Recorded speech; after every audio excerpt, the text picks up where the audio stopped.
Occidental Mindoro, sinabunutan ng isang lalaking guro ang kanyang estudyante dahil lang na-late ito sa klase. Dati na rin pala inireklamo ang guro ng pananakit sa isa pang estudyante. Nakatutok si Ian Cruz.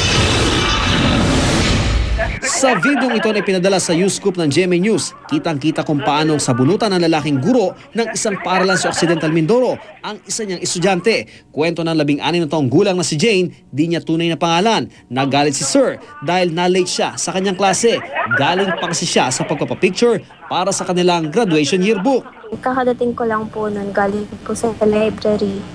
Tapos galit na po si Sir. Pagdating ko po nun, hindi ko po in-expect na sasabunutan niya ako. Hiningi niya po sa akin yung iniinom ko, tapos sinaboy niya po sa akin yung laman. Nasundan pa raw ang pananakit kay Jane hanggang sa loob ng classroom.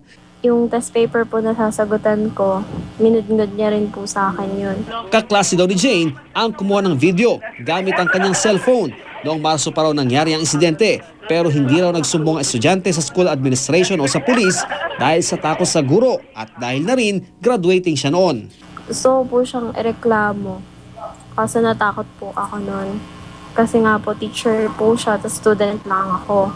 Gusto ko rin po maaanuhan si Sir ng disciplinary action para dahil dun po sa ginawa niyang pagpapahiya na rin po.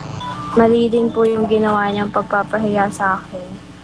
Kaya tsaka po yung mga ganong gawain po kasi hindi naman po pwedeng gawin ng isang teacher yun. Nang tawagan ng GMA News ang pamunan ng eskwelahan ni Jane, sinabi nilang alam na raw nila ang pangyayaring ito. Kausap na nga raw nila kanina umaga ang ina ni Jane. Dati na rin daw inireklamo ng pananakitang guro ng isa pang estudyante. Hindi rin nila ibinigay ang contact details ng guro. Iniimbestigahan na raw ng eskwelahan ang pangyayari at patuloy sila nakikipag-ugnayan sa DepEd Regional Office. Ian Cruz, Nakatutok, 24 Oras.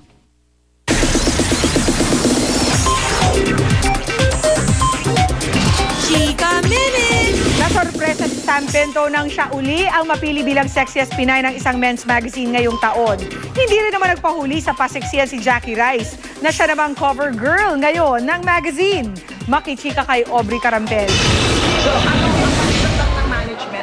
Habang nagdi-dinner sa isang restaurant kasama ng kanyang pamilya at manager na si Claire De La Fuente, sinurpresa si Sam Pinto ng mga kinatawan ng FHM Philippines para personal na ibalita na siya ang muling itinanghal na sexiest Pinay ngayong taon. Mangiyak-ngiyak si Sam pati na ang kanyang mommy. Sobrang surprise ako. This is crazy.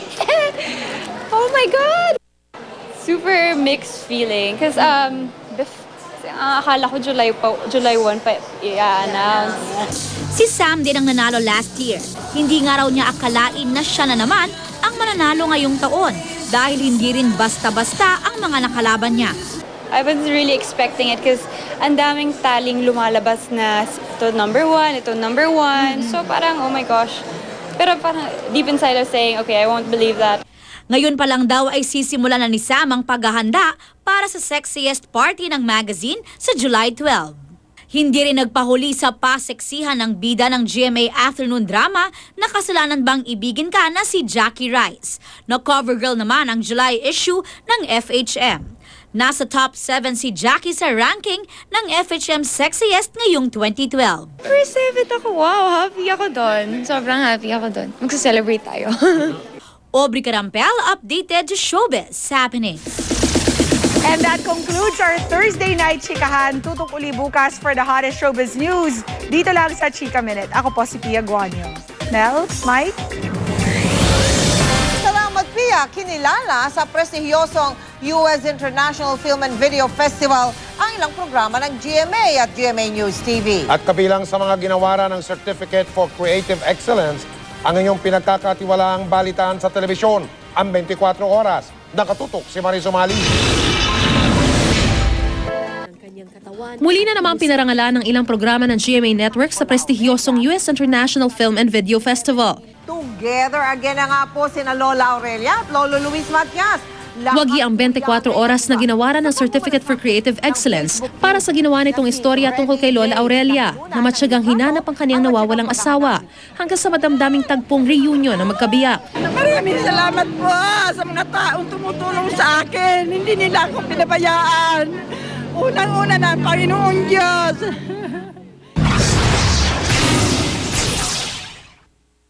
Makiangat na po yung tuka sa loob, ikasa niya sa ganito po, para di ka Ginawaran din ang Certificate for Creative Excellence ang dokumentaryong Gintong Putik ni Cara David sa Eyewitness na tungkol sa batang lumulusong sa malalim na hukay para humanap ng ginto. Wala talagang matatapakan.